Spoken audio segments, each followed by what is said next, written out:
مولاي صل وسلم دائما أبدا على حبيبك خير الخلق كلهم. مولاي صل وسلم دائما أبدا على حبيبك خير الخلق كلهم. Assalamualaikum warahmatullahi wabarakatuh. Bismillahirrahmanirrahim. Alhamdulillahilladzi hadana lihadza wa ma kunna linahtadiya laula an hadanallah. Wassalatu wassalamu ala Rasulillah wa ala alihi wa ashabihi wa mawalah.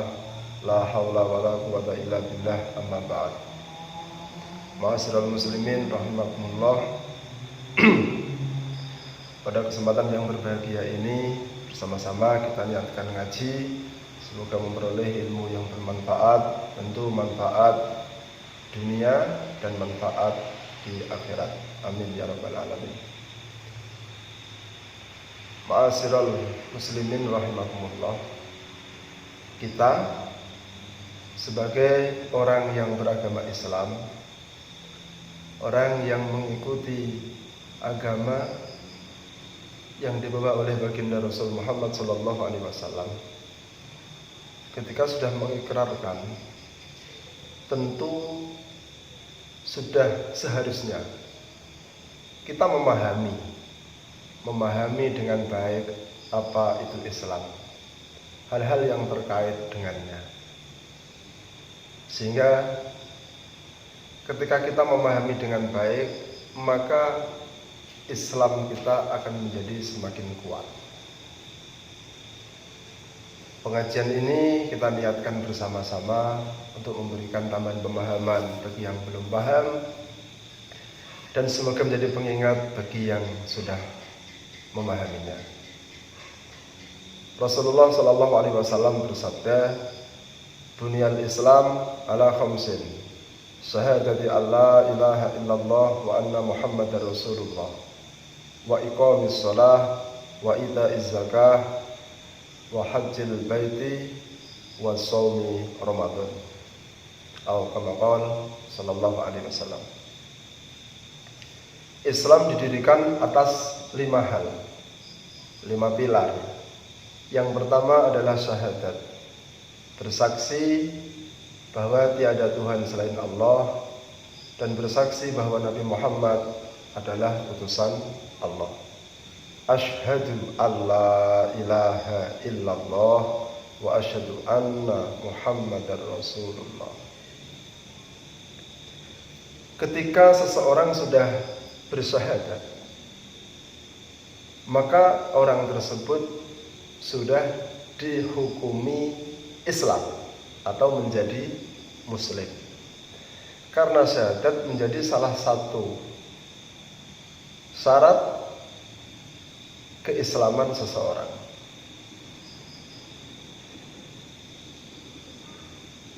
Setelah orang itu bersyahadat kemudian memperoleh hukum Islam atau menjadi muslim, maka baginya ada kewajiban-kewajiban.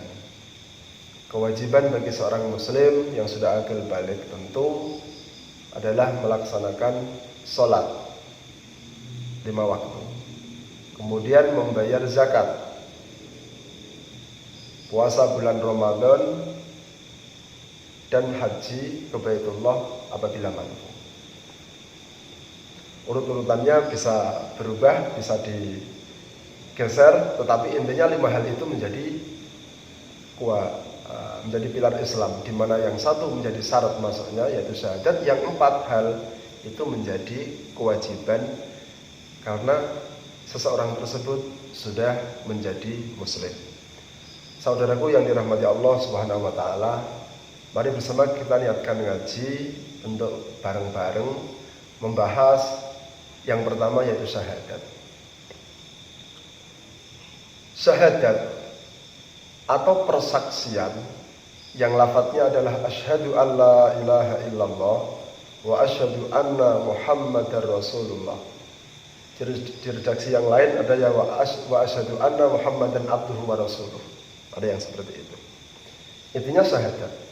bersaksi bahwa sesungguhnya tiada Tuhan selain Allah, dan bersaksi sesungguhnya Nabi Muhammad adalah utusan Allah. Bersyahadat ini tidak sekedar di lisan. Ikrar ini bukan sekedar ikrar di lisan, akan tetapi ikrar ini diucapkan oleh lisan, kemudian diyakini dalam hati, dan kemudian diwujudkan dalam bentuk perbuatan. Lisannya mengucapkan syahadat, hatinya meyakini. Maka kalau kiai-kiai dulu, guru-guru saya dulu ngajarin tentang syahadat, iku nek memberi arti nekseni ati ingsun. Jadi hatinya yang bersaksi, lisannya mengucapkan syahadat, berikrar syahadat, hatinya meyakini. Karena makna iman itu tasdik, membenarkan atau meyakini. Tentu di sini adalah at-tasdiqu bima jaa bihi Rasulullah sallallahu alaihi wasallam. Tentu meyakini yang dimaksud di sini adalah meyakini terhadap syariatnya baginda Rasul Muhammad sallallahu alaihi wasallam dengan apa yang dibawa atau disampaikan oleh Rasulullah sallallahu alaihi wasallam.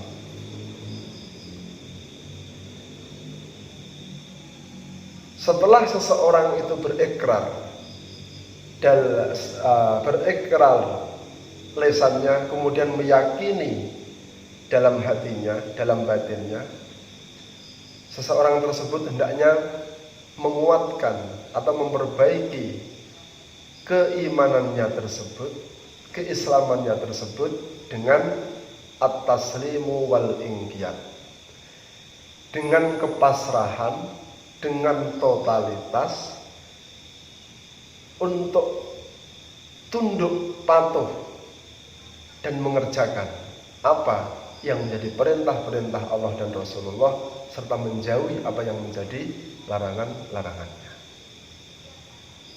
Ini harus kita pahami bersama-sama. Allah mempunyai perintah, Allah mempunyai larangan, Allah mempunyai khabar atau cerita-cerita dari umat-umat yang dahulu. Allah mempunyai janji. Orang yang beriman akan dijanjikan surga, yang tidak beriman janjikan neraka. Itu janji-janji Allah yang hak dan pasti benarnya. Allah punya hukum. Ada 5 hal aspek dalam syariat itu: perintah, larangan, khabar, janji, dan hukum. Seyogyanya ini dipahami, karena bagaimana mungkin seseorang yang sudah berikrar muslim kemudian tidak mau memahami ini? Bagaimana mungkin kemudian Islamnya akan menjadi baik? Kalau diibaratkan orang sekolah nggak mau belajar, mana mungkin nilainya akan baik? Kira-kira kurang lebih seperti itu kiasnya. Ya, sama ketika seseorang sudah berislam, hendaknya dia memahami dengan benar perintah, larangan, khabar, janji, dan hukum Allah Subhanahu wa ta'ala.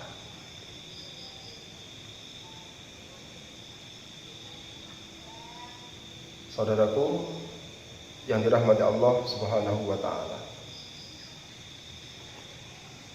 ketika sudah membahas tentang kepasrahan seseorang, keinginan yang kuat untuk mengikuti apa yang disyariatkan oleh Allah dan Rasulullah SAW, maka bergerak dari satu titik ke titik yang lain.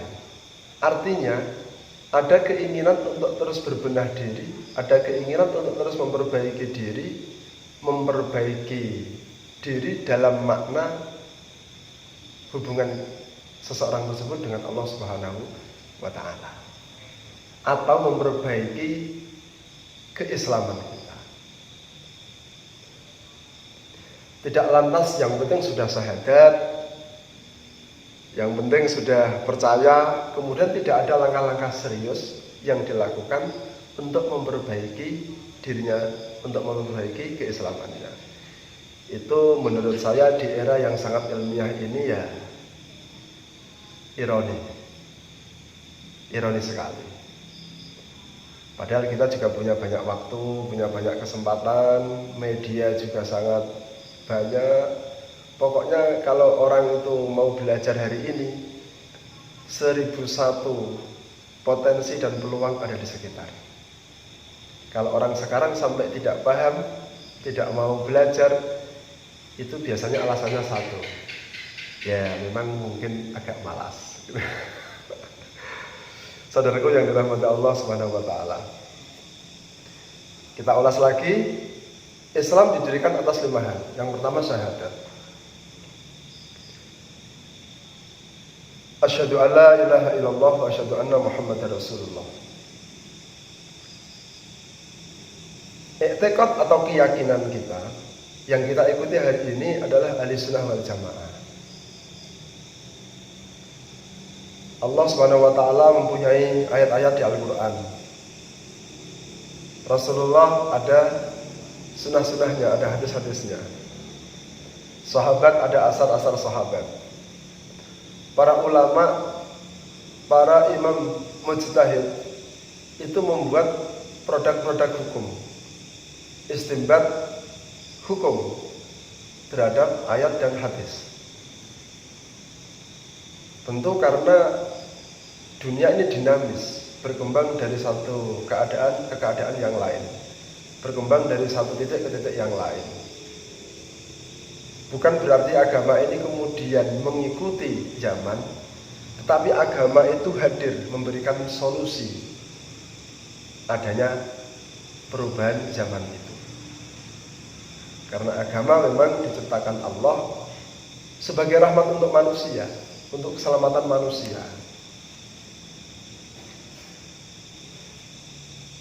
Begitu juga dengan adanya keimanan atau keyakinan. Tentu kurunnya Rasulullah tidak perlu dibahas panjang lebar. Jelas di situ ada Rasulullah. Kurun sahabat masih sangat bagus karena sahabat itu muridnya Rasulullah. Kurun tabi'in masih bagus, itu muridnya para sahabat, orang yang pernah berguru langsung dengan Rasulullah. Nah, turun beberapa generasi kemudian, maka ada perbedaan pendapat. Nah, yang kita ikuti hari ini, mayoritas orang kalau saya katakan ya mayoritas orang di Indonesia itu ala manhaj Ahlussunnah wal Jamaah dalam menjaga keislamannya. Nah, manhaj Ahlussunnah wal Jamaah sendiri itu kalau kita menyimak apa yang dulu disampaikan oleh guru-guru dalam hal usuluddin, dalam hal keimanan, ketauhidan, mengikuti pendapatnya Imam Asy'ari, Imam Hasan al-Asy'ari dan Abu Mansur al-Maturidi. Kemudian dalam fikih itu mengikuti madhab 4. Tetapi kalau di Indonesia ini mayoritas hampir semuanya ikut madhab Syafi'iyah semuanya, madhabnya Imam Syafi'i. Kemudian dalam hal tasawuf mengikuti ajarannya Syekh Junaid al-Baghdadi dan Imam Ghazali. Ini satu hal yang harus kita pahami bersama-sama. Karena dewasa ini seiring dengan berkembangnya teknologi, seiring dengan berkembangnya media, fondasi-fondasi dasar Ahlussunnah wal Jamaah sebagaimana yang dulu diajarkan oleh guru-guru, mau tidak mau harus kita akui semakin hari semakin terkikis. Sehingga jarang kita kalau kita mau jujur lihat di lapangan hari ini, lihat kondisi saat ini, jujur orang-orang tuh mau ngaji masalah aqaid 50, mau mengkaji masalah sifat Allah 20, mustahilnya 20, kemudian jaiznya 1. Mungkin yang masih ada di pesantren-pesantren, tapi di masyarakat ini hampir mayoritas tidak ada kajian seperti itu. Padahal yang butuh ya semuanya, tidak hanya para santri. Masyarakat pun butuh untuk memperbaiki keimanannya, untuk memperbaiki keislamannya, memahami ini dengan benar. Insya Allah bersama-sama nanti kita akan bahas itu. Saudaraku yang dirahmati Allah Subhanahu wa taala. Tadi masalah syahadat. Kita mengikuti tentu arahan syahadatnya itu bab tauhid atau keimanan, kita ikutnya sama itu. Imam Abdul Hasan Al-Asy'ari dan Abu Mansur Al-Maturidi. Kemudian yang kedua, bangunan Islam itu sholat. Tentu yang dimaksud di sini adalah utamanya ya sholat 5 waktu, sholat maktubah, sholat yang wajib. Zuhur, asar, maghrib, isya dan subuh. Ada sekian banyak pembahasan masalah sholat. Tetapi di awal ini akan saya sampaikan bahwa sholat kita harus kita perbaiki. Artinya apa? Artinya sholat kita harus kita kasih ilmu di dalamnya. Mungkin sering mendengar nasihat dari beberapa orang, yang penting gelem sholat lah, rubuh-rubuh gedang lah. Terus imamnya rukuk melu rukuk, imamnya lungguh melu lungguh.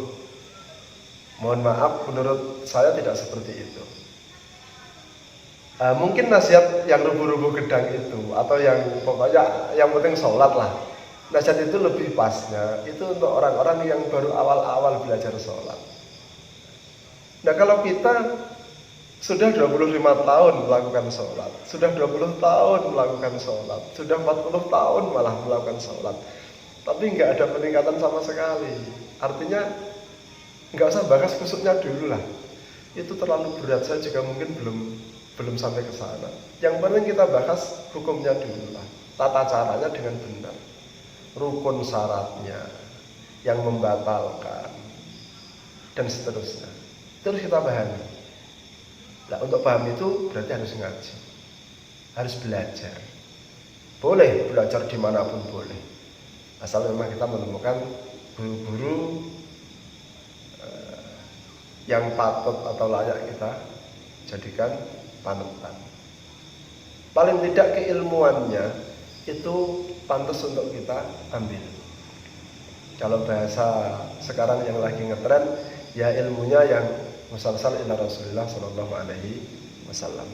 Artinya dia punya guru, gurunya punya guru, punya guru, punya guru lagi, sampai kepada baginda Rasul Muhammad sallallahu alaihi wasallam. Tentang hal yang terkait dengan sholat, insya Allah akan kita bahas tersendiri di kemudian hari. Karena sholat memang satu hal yang sangat kompleks pembahasannya. Sangat kompleks, sangat detail, dan insya Allah nanti akan kita hadirkan tutorial juga. Kemudian yang ketiga,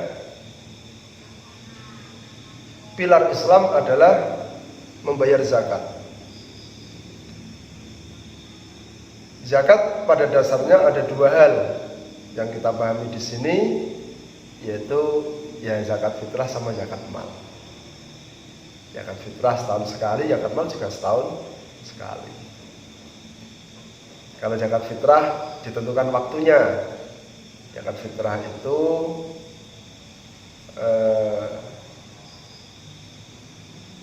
mulai tenggelamnya matahari di hari raya Idul Fitri sampai nanti imamnya naik ke mimbar. Tapi kalau zakat mal itu tidak harus pas hari raya. Yang penting setahun sekali. Kapan kita mulai usaha? Kapan kita mulai membangun usaha? Dihitung dalam hitungan 1 tahun mencapai nisab, maka wajib mengeluarkan zakat. Dan zakat itu menjadi salah satu bagian dari pilarnya agama Islam. Kemudian puasa. puasa bulan Ramadan tentunya. Wa shaumi Ramadan, puasa bulan Ramadan. Yang insya Allah sebentar lagi kita akan sampai pada bulan suci Ramadan. Puasa bulan Ramadan. Puasa bulan Ramadan juga ada syarat dan ketentuan. Ada syarat dan ketentuan. Ada aturan-aturan mainnya atau ada kaifiyahnya.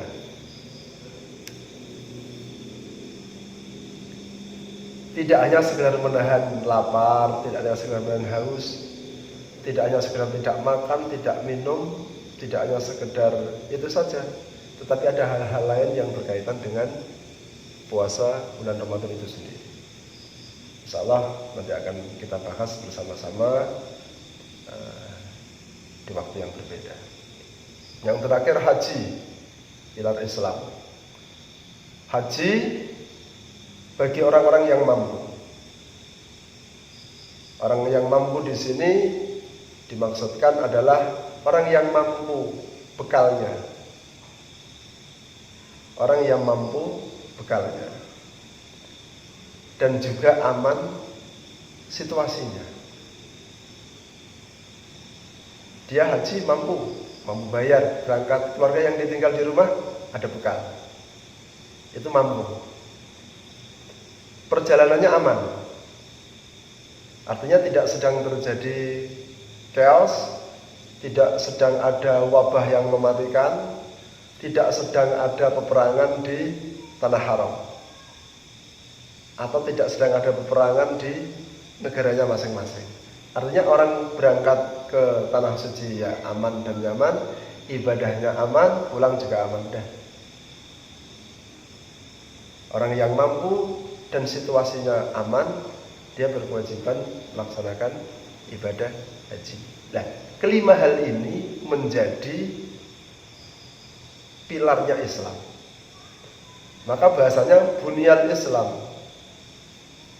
Dan bangun apa al-Islamu Islam ala khamsin atas limang perkara. Islam dibangun atas 5 hal ini. Tetapi satu hal itu menjadi pokok, yang 4 hal lainnya menjadi penguat. Yang pokok adalah syahadat. Karena kalau orang sudah bersyahadat, dia sudah Islam. Kemudian setelah Islam, baru dia terkena kewajiban yang lain. Ada 4 hal tadi. Salat, kemudian bayar zakat, kemudian puasa Ramadan, dan haji apabila mampu. Saudaraku yang dirahmati Allah Subhanahu wa taala, demikian penjelasan singkat berkaitan dengan pilar Islam. Ada 5. Insya Allah setiap hal dari 5 perkara ini akan kita bahas lebih detail lagi di kesempatan yang berbeda. Semoga bermanfaat. Assalamualaikum warahmatullahi wabarakatuh.